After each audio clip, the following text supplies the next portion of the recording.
Breathe with me.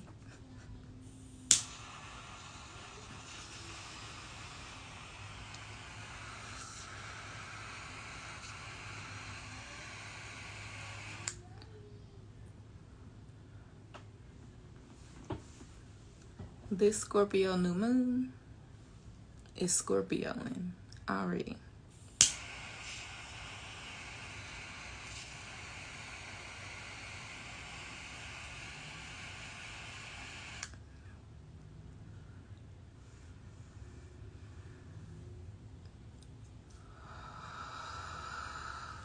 Gotta take a couple deep breaths, okay?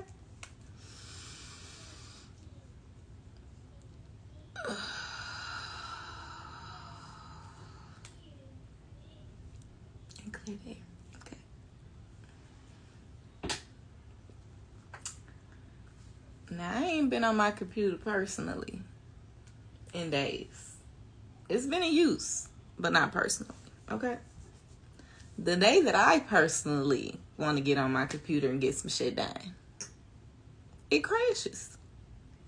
And I'm talking about crashed, okay?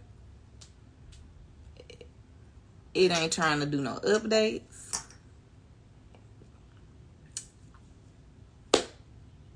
Diagnostics is feeling like, I'm not no tech person, but I can't get past the screens that ask you to press F1, F2. Like, my computer crashed.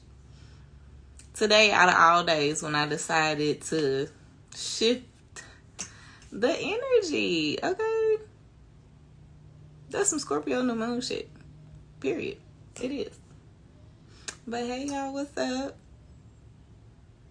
Talking to myself right now, but hey, y'all, what's up? I just came on here to say hey, introduce myself, and say welcome. Welcome to this this new space that we are curating, okay? I am the flower girl, okay? But yeah, for those who don't know, just call me Shandy. Shandy, the moon goddess, you know, flower girl. I am really upset that my computer crashed today. I guess that's God's way of saying I need a new one. Okay? Because, you know, the energy is giving, let go of the old, you know, time for transformation, okay? And yes, I'm using this butterfly filter, even though they're kind of a little annoying, because I wish they moved. But the filter is cute, even though I don't need one. But, you know, butterflies are honestly probably the best thing symbolically to represent transformation, which is ultimately Scorpio season and this Scorpio new moon's energy. It's the energy of transformation, you know. Scorpio season is typically aligned with, you know, fall, transitioning into winter. You know, I'm sure it's still hot where you are, even though it is supposed to be fall, you know. The leaves are losing, the trees are losing their leaves. So, yeah, symbolically, it's a time for transformation. It's a time to let the old things go to welcome a new. And Scorpio specifically, being a water sign, is more representative of like the deeply rooted things, like letting go of maybe energy that doesn't serve you, character traits, like just things that you don't feel like have added to your evolvement or your transcendence. Like, now's the time to kind of take a deep dive into the subconscious parts of yourself, you know. Scorpio represents good, intimate energy, you know, intimate energy with self, intimate energy with your partners and the people around you, you know. For me personally, Scorpio rules my like 9th house, I believe. And that's the house of like purpose, community. Let me actually double check. poor connection. I don't believe you. Because, baby, I'm on my Wi-Fi. And I got all my boards.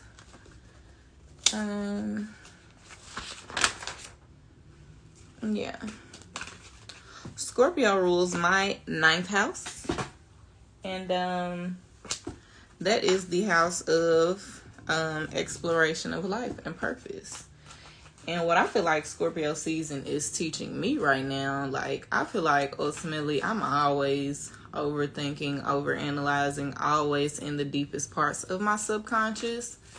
I'm very, very in tune. I'm very, very, like, innately wise, you know? Not saying that there aren't plenty of things that I could still learn, but there are a lot of things that I have learned from deep diving into my own personal subconscious. And I feel like right now, Scorpio is kind of like Mars and Uranus are both in Scorpio right now for this new moon. And again, for me personally, and you should review your personal chart to see how the energy will work for you right now. Uranus is in my 10th house, ruled by fire.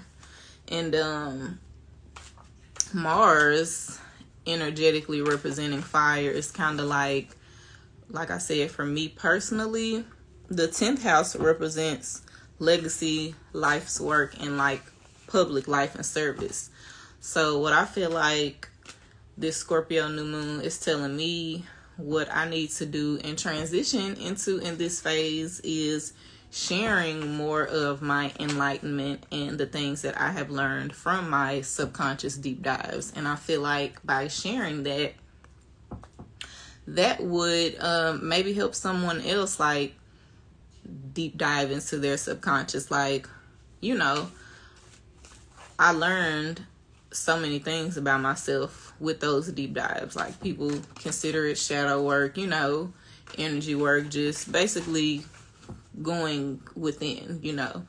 Like, you build intimate relationships with people, but sometimes people don't have the best intimate relationships with self. So the more you build on your intimate relationships with self, the more you learn about self, and the more you kind of uncover why you might be the way that you are. And, you know, nobody's perfect, but there's always room for growth. Like, every day you should be learning something that should pivot you to like a better tomorrow. And like, not saying hold on to it, but use it as a catalyst, you know, for growth. And like I said, right now I feel like what this new moon phase is telling me is that I need to begin a new cycle of sharing in my explorations of life, because that is what I'm doing and creating here, like shared sacred space. Like, I want us to be able to have the deep conversations, you know. I feel like social media is full of like conversations that lack substance, when we really need to be conversing about things that would actually transcend us as a people, as a community. Like, that's what I want to build. I want to build community. And that's why I said, like, right now for me personally, with Uranus and Mars both being in two of those major houses for me, means that as I deep dive into my subconscious, that I basically need to share that information, because that is a part of my life's work and public life. And yeah, that's why I'm here today. Hey, baby. Don't call me because I'm on live. But, yeah, I am going to pull some cards. But I do want to see if a couple more people are going to get up. So right now, I'm going to just keep on talking about, the energy in the air. And like I said, you should definitely do your own personal chart, because though Scorpio season is representative of those transformations and that deep subconscious work, like especially it being a water sign, water rules the emotions, water rules the unseen, water rules what is deeply embedded in self. And like, a lot of the times we respond or react based off, we call them like triggers and stuff like that, trauma responses, but typically it is your subconscious mind basically acting in defense. You know what I'm saying? Like, you have good reactions and you have bad reactions. They both stem from things embedded in your subconscious. So now is the time to kind of uncover those things, you know, not necessarily pick them apart, but like analyze them, see why you react in the way you do, or why you may view something the way you do, or ultimately you just might want to learn more about yourself. And this is the season to do that, because just like the trees lose their leaves, sometimes it's a time to let things go that are no longer serving you. And sometimes the things that we let go of are parts of ourselves, whether it be older parts of ourselves or just parts no longer serving us. Sometimes it's good to let it go. Like, you know, think about, like, okay, the trees are resting and resetting right now. You know, animals hibernate in the winter. Like, the winter, fall and winter is really a time for reflection. It's really a time to go within. So, like, you basically preparing for the new spring. Like, it never made sense to me that the new year happens literally while it's cold outside. Like, we celebrate a new year, and, you know, people always say, I'm saying bye-bye to all this stuff in the previous year, and now it's 2024 and I'm this new person. But how do you become this new person, like a new catalyst? How do you express new energy when it's cold outside? It just doesn't align. I feel like the true new year is in the spring. So that's when you begin to see the leaves bloom again. You should use it as a representation for yourself. So, yeah, that's kind of where I'm at with it for this season. But like I said, my thing has always been having these subconscious deep dives, and then, like, once I learn the new things, I share them with myself. But I also feel like sharing my experiences could help someone else. And like I said, where Scorpio lies in my personal birth chart actually rules, like I said, purpose and legacy and life's work. So this is a part of my purpose. This is something that God has led me to do, like, to learn and then share from my experience, because maybe that could help someone else.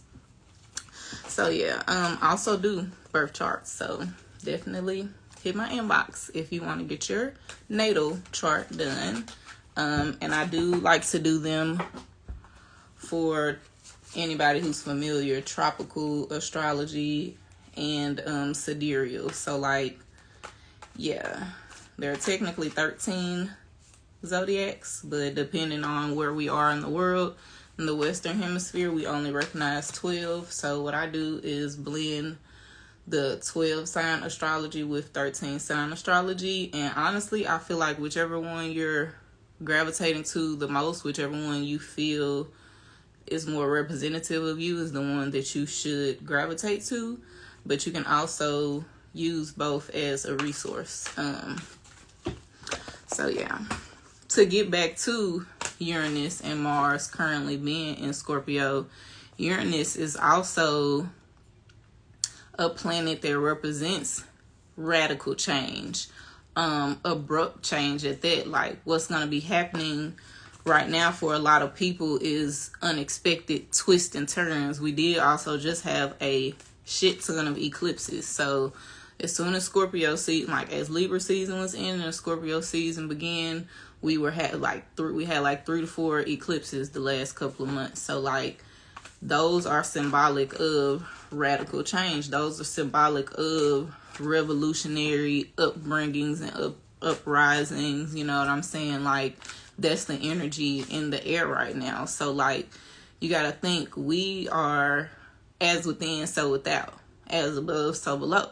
Typically, we are going to be affected energetically, or like sometimes you have to view the things going on in the world as like a way to reflect on self, because usually whenever there are uprisings or, you know, things that are happening abruptly in your surroundings or outside of you, there could potentially be some sort of change, or there could ultimately be something that like you might be missing in regards to changes that you might need to, you know, review or take advantage of, or basically use as catalyst for growth for yourself, like, as well. So like,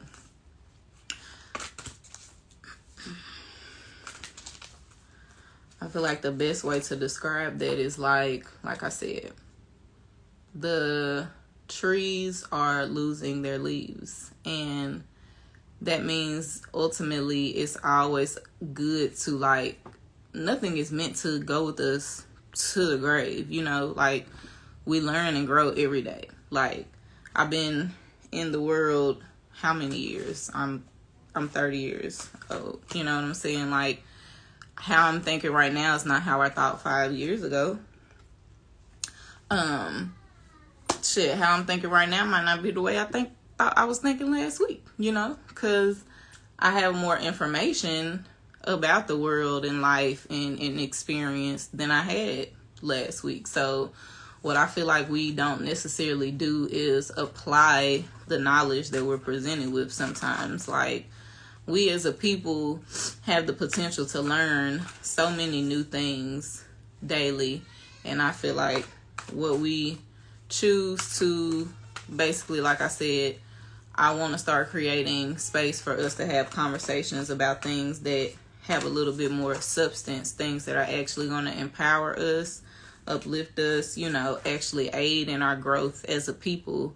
Whereas I feel like a lot of time gets spent focusing on the mundane things in life. And I feel like this is definitely the time and the season to kind of like go within personally, but also as a community. You know what I'm saying? Like, of course, it's cold outside. People still gonna be outside, but it's like right now, I feel like the thing that is needed is like creating more spaces for us to actually come together and share in like intimate or collective transcendent moments. Like, what is something that we can be doing to basically move us as a people together? You know what I'm saying? Like, but that doesn't happen until we have conversations about like real things, not just about like I said, I don't like pointing out like the quote unquote, like, I don't know. I just feel like we get fixated on stuff that just ultimately is not going to pivot us as a community. You know what I'm saying? Like, we really got to start talking about real, true group economics, real, true community, real, true, like, village mentality. Like, we don't have any real village mentality as a community right now. So, yeah, I don't want to spend too much time on the transits. Like I said, I am going to pull a couple cards. Yeah, I analyze. Now is definitely the time to analyze and to go within. You know what I'm saying? That's the truth. Okay? And even Saturn showing up takes me back to the fact that I did not share on like the Mars part of it, because Mars and Uranus is in Scorpio right now. So if Uranus is representative of revolutionary change, uncovering things unseen, or just, you know, radical transformation, Mars highlighting that makes the energy even more heavy. You know what I'm saying?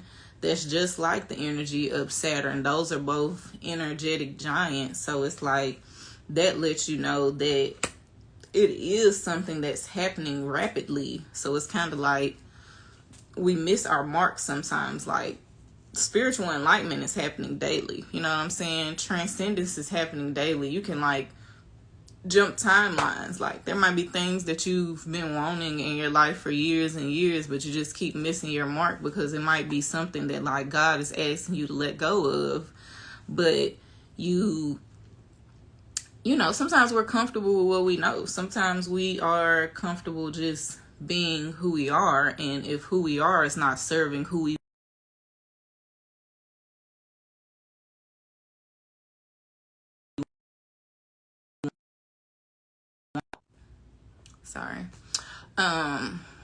if who we are is not serving the life that we want to see, then it's almost like we're taking steps back instead of taking them forward. You know what I'm saying? And I feel like a real big part of that is beginning to have those moments where we can deep dive into our subconscious so we can actually see what we're missing. Like, you could go about your day every day smiling, just going through the motions, but like, if like genuinely on an internal level there is still like something that you feel like is missing, or you don't necessarily feel happy in those modes, then it's kind of just like you're going through the motions. Like, that's the best way to put it. You're going through the motions. And I feel like what's important right now is beginning to have those uncomfortable conversations, because I could like experience something, same thing you experienced, but like what I learned from it could be based off my experience in life, like how I view it, how I receive it. Whereas, like I said, if you go through it based off your experience, you're going to see it how you see it. But like, if we share that, then that might actually uncover more things that I didn't understand, because you actually shared that information, you know, with me.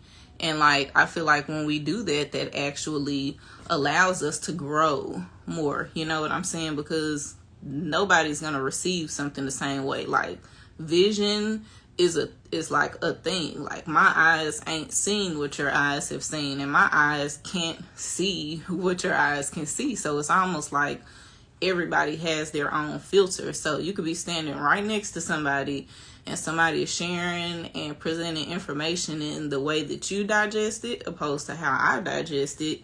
It's going to be two different things, and it's going to be based off my experience. But like, after we both intake that information, if we have our own discussion afterwards, now we're actually learning more than we just learned from whoever the original presenter was. But that's why communication is important. You know what I'm saying? Like, building with communities, like that's the energy right now in the air. Like, taking that deep dive, but then also understanding that, like, my whole thing has always been creating safe spaces to have those deeply, you know, rooted and intimate conversations. Sometimes people don't want to get too in depth because, like I said, these sites and like social media isn't necessarily the place that I would say is safe to be vulnerable. But like, we need that, like, and communicating is literally at the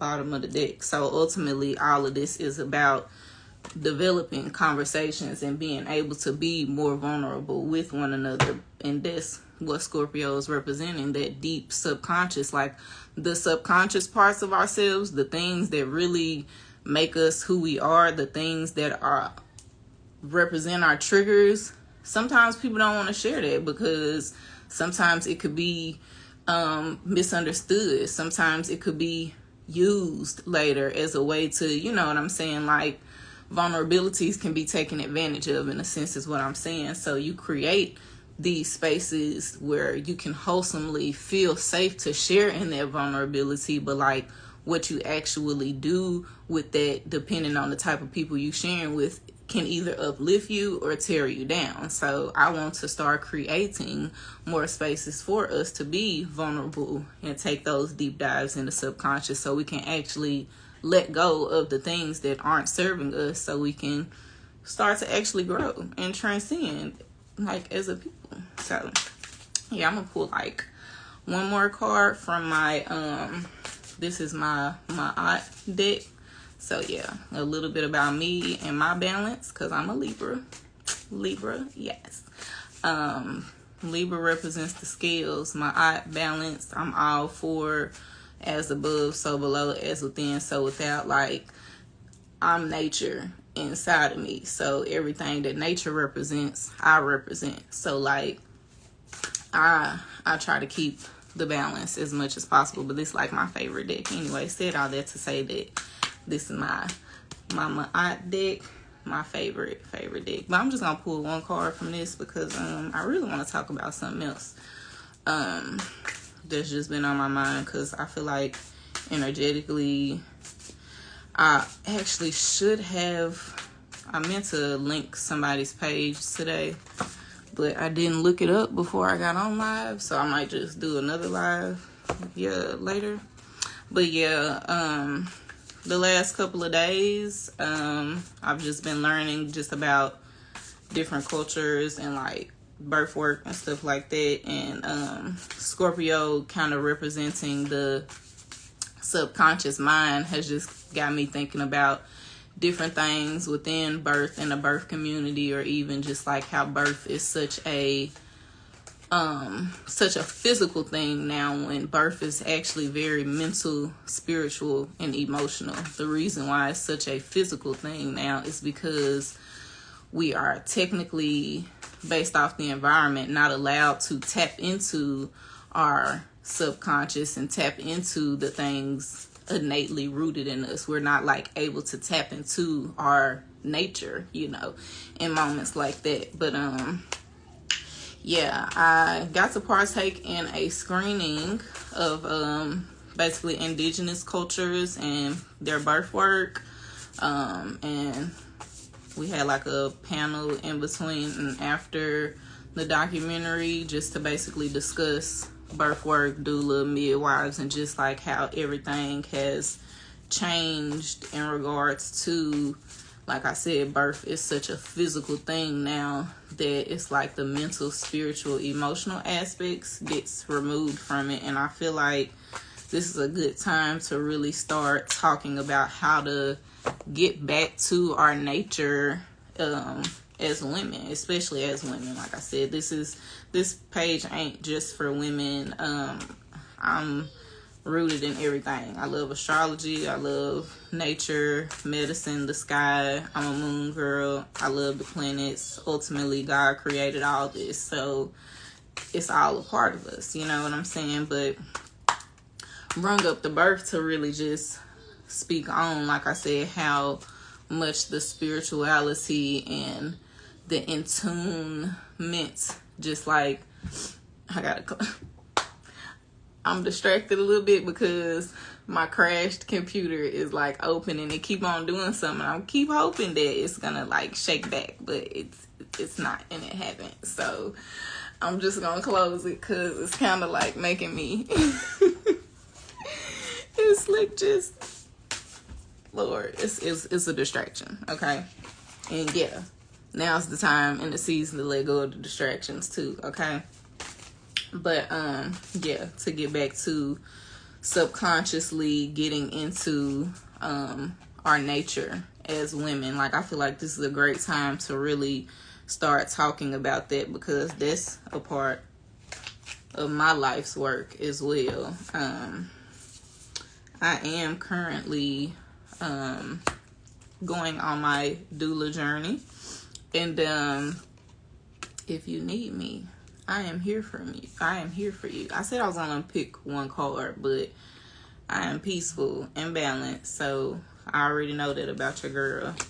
I am accepting of others, all things, you know what I'm saying? And I speak positively of others. Like, I'm really genuine in the words that I speak, and my love and my care for my mamas. I had such a great birth experience that I want every woman to be able to feel like that in birth. And I feel like what that takes is that deep dive into the subconscious. You have to really know who you are before you give birth in order to have the type of birth that you want to have. If you don't want to be robbed of your birthing experience, if you don't want your birth to just feel like a physical thing, if you want it to feel orchestrated by yourself and God because you are the creator in that moment, then it really does take the work. And we're going to start that work now. We're going to start that work here in Scorpio season, while Uranus and Mars is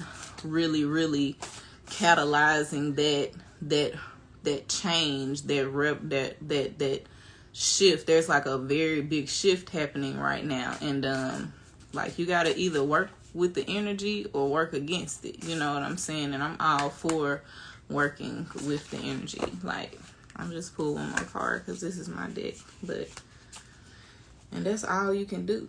That's all you can do. is the best that you can, okay? But you also do with what you know. So I feel like the more information that is shared, the more you can actually apply that knowledge. Like, the more that you learn about yourself and what you can really do. Like, we as women are so powerful. We are so powerful, and we give our power away because subconsciously we have been told that that's the way it goes. The reason that I wanted to, I meant to look for the page before I even started today was because there were a couple of, I was moving around while I was looking at the documentary. It was like a Zoom call. So, I was already like moving around, and like I was there mentally, physically. I mean, I was there mentally, emotionally, spiritually, but physically I was driving, I was getting home, I was taking care of kids. So like, I didn't really get to take notes, but there was one part of the whole documentary that like really stood out to me, and it's like, it's a mind switch that happens when you like give birth, like specifically in a hospital setting. And it was just the way they communicated, like laying in the bed when you give birth tells your mind that in a way they were saying it tells your mind because physically, because you're laying in the bed. So say like you got a bed rest is like a thing when you got to be in a bed, but say like how old people that's on hospice and stuff, they basically stuck in their bed. So just kind of like, I'm not gonna explain it in as great of a way as they did, but just like be open and try to understand what I'm saying. So what they described was the fact that you lay in a bed already tells you in a sense that your body is unequipped to do something because you can't stand. It's already in a sense telling you that you have to stagnate the energy in your body. It's already telling you that you have the inability to move. But even something as simple as like being connected to the monitors removes your ability to have body autonomy. So it's basically saying like, now I need these machines to tell me that my heart is beating, even though I can feel my heart beating and I'm breathing. I need these machines to tell me when I'm contracting, even though, well, of course, if you got an epidural, you can't feel yourself contracting. But now you need this machine to tell you when you're contracting because you've numbed yourself due to, like I said, you're laying in the bed. So you basically already told yourself that you aren't able. And then the last part of it is even just like after you have your baby, the fact that you like typically get wheeled to your recovery room. They spoke on how that basically tells your mind that you're disabled and you can't do anything either. So it's just like the doctors in the hospitals do all these things to our subconscious mind. Cause in it, like, I didn't want to jump from the astrological things to the nature of just birth and stuff, but like everything is a subconscious fuck, okay? Everything is something that is being subconsciously embedded to us that like it ultimately removes our power. So I really feel like they go hand in hand because birth is such a subconscious thing that I feel like there is a certain level of attunement and intention that you have to already have shit really before you even conceive a child, to be honest, because the care that happens during birth starts while you're pregnant. It really starts prior to you getting pregnant because your body should be able to house a child. Like nausea, morning sickness, like things like that are actually abnormal. Like, and again, I'm not no doctor, okay? But I am nature and I'm a creator. So I'm going to speak from my experience. I'm going to speak from knowledge, and I'm also going to speak from my wisdom and intuition. And if you understand that we as human are Homo sapiens, then if you go and look at the etymology of the word Homo sapien, it is that of the wise man, or, wise woman. So yeah, I am valid in what I'm saying because I've felt it and I've experienced it. And to be honest, I didn't do anything hard. I just went into the depths of myself, and I began to pick apart the things that didn't serve me. And I'm talking about different parts of my life. So even prior to being pregnant, but say when I was conceiving a child and getting pregnant, now I am going into the deep parts of my mind to understand, okay, what's going to serve me in birth? What's going to serve me while I'm carrying this child? What is going to serve me as I'm giving birth and after? And yeah, all those things. Oh, I didn't know this whole time I could have took my butterflies off, but they so cute, so I'm gonna put them back. No, I'm gonna take them off. Because I really just like the filter. Hey, I didn't realize I had freckles though. But anyway,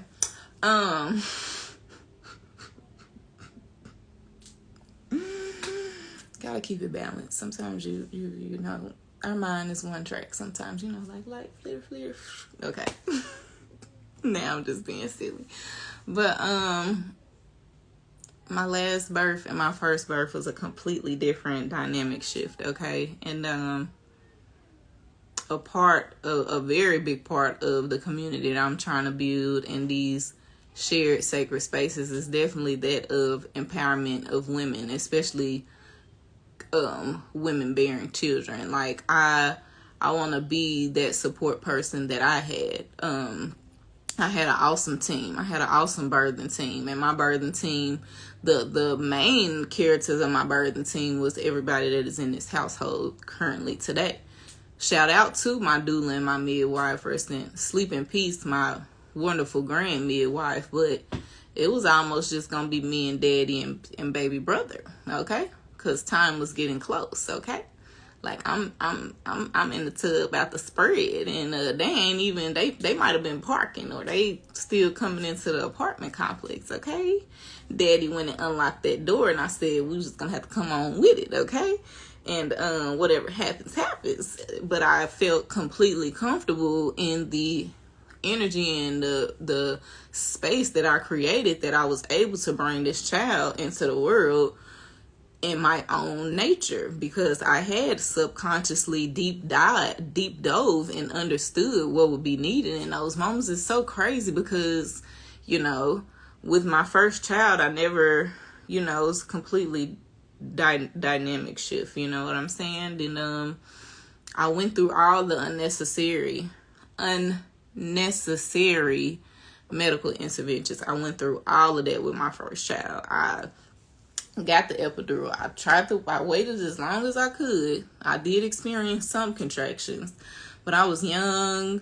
I didn't have no patience. I don't even really remember that part of it, but I know I waited until I was a little, you know, I experienced some pain, but I didn't know how to process it or handle it to the point where, you know, I think they came in there and it was like, I know you're trying, but if we don't give it to you now, then you'll just have to do it the whole way through. And I didn't have the support that I needed. I didn't have anyone encouraging me. I didn't have anyone telling me that I can do it, or reminding me of my power, or reaching into my subconscious and telling me what was innately in me. So I caved.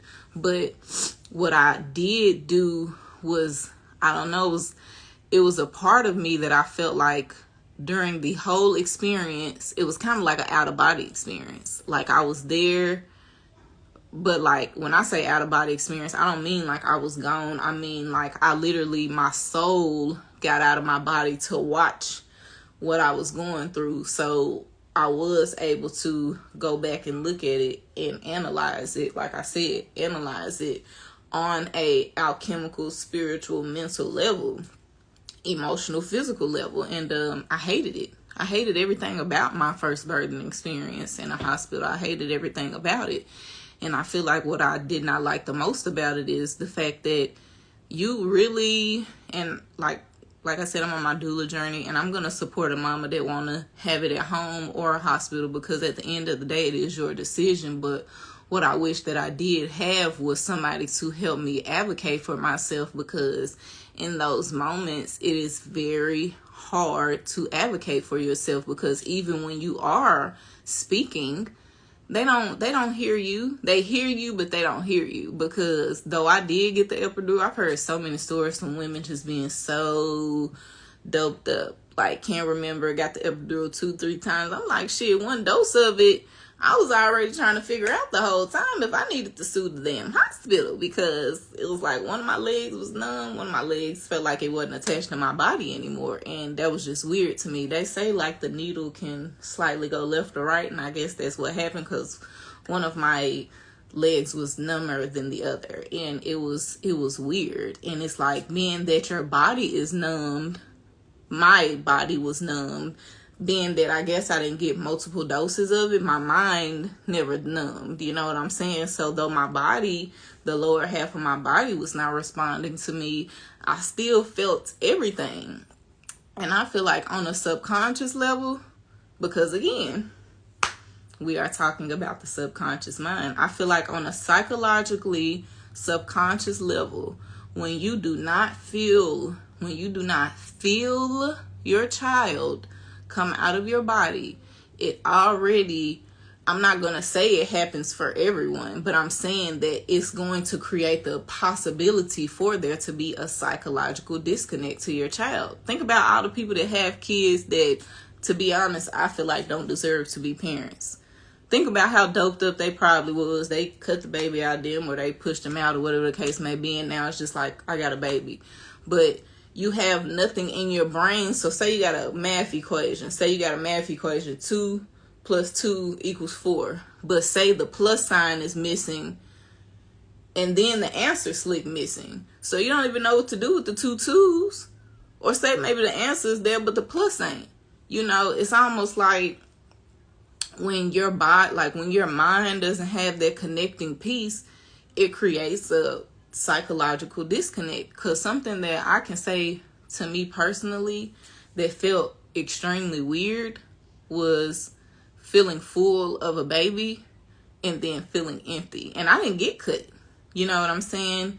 The weirdest part of it to me, because when I tell you, my legs was numb, but like I said, I didn't get enough medicine to where I was like slick drunk in there. That felt so weird to me, to just feel full and then to feel empty with no connecting piece in the center. Like, me personally, that felt weird. And I feel like if I wasn't the type of mother that I am, that I feel like I understand why people suffer from like postpartum and stuff like that, because some women that go through postpartum don't even have energy for their child. And I feel like the worst postpartum probably happens to women who were just not, they were not, you know what I'm trying to say, when you're just too much medicine, they weren't conscious enough when it happened. And I feel like that can cause a psychological disconnect. Like, but luckily my baby saved me. Like, birth can be an experience where when you give birth, you can birth a new version of yourself, but that's when you subconsciously appreciate what you have come to create and bring into the world. And like, I feel like that is kind of why a lot of, you know, children are the future, but let's be honest, where is our future right now? Like, the type of things that children experience and express right now really says a lot more about us as parents, and we should really take a deep dive into our subconscious to get an understanding on why it is the way that it is. And a lot of it starts in that birth experience, like, point blank period. Like, but like I said, whole time I'm so aware. I'm still saying like, hey, I want to date. Like, something as simple as like, they ask me, hey, do you want to see your baby come out? Like, bring me the mirror and all that. I'm like, yeah, I want to, put it right there. So don't ask me that it didn't stand in front of the mirror. Okay? Because why the hell did you just ask? It's almost like they try to bait you with stuff like, hey, let me present something to you that makes you feel like you're actually a part of this experience right now, but you actually not. Like, we finna take your baby, we finna do the things that we do, we finna, rob you of this experience. But like I said, like, I can remember telling them like, hey, You just asked me that I want to see, and now you in the way. Can you move? You know what I'm saying? And what's so crazy is, like, I also had to be induced. We got to stop rushing our kids out. If you need to be induced, it means it ain't time. We got to stop rushing our kids out. We put our children in unnecessary distress when we do that. We got to stop doing that. I feel like my son, my first birthing experience, he was this close to possibly even releasing his first poop, meconium, inside of me, because as soon as I birthed him and they put him on my chest, he had his first meconium. So think if he didn't come out for 2 more minutes, how that would have ended up in his amniotic sac. Ultimately, because you rushed him. I had my waters ruptured. Basically every medical intervention that I could have had other than a C-section happened to me. And I wasn't for any of it, and I knew that I never would do that again. I knew that I would never do that again. And I didn't do it again, and I never will. The birth of my daughter was peaceful and intentional, and it was mine, or it was ours, you know, me and her fathers and her brothers, because it was a family experience. We got to just begin to advocate for ourselves, and we just have to regain our natural body autonomy. But that happens when you understand who you really and truly are, and that happens with intentional internal retrospection. Like, you have to go in and internally, intuitively, and intentionally retrospect. You like, ain't nobody perfect out here. Ain't nobody unable to learn something new. And all I'm doing is sharing my experience. I don't know everything, but I know what I want to feel and what I don't. And what I wanted to feel wasn't that ever again. I didn't have another child for 7 years. So best believe for those next 7 years, I got educated.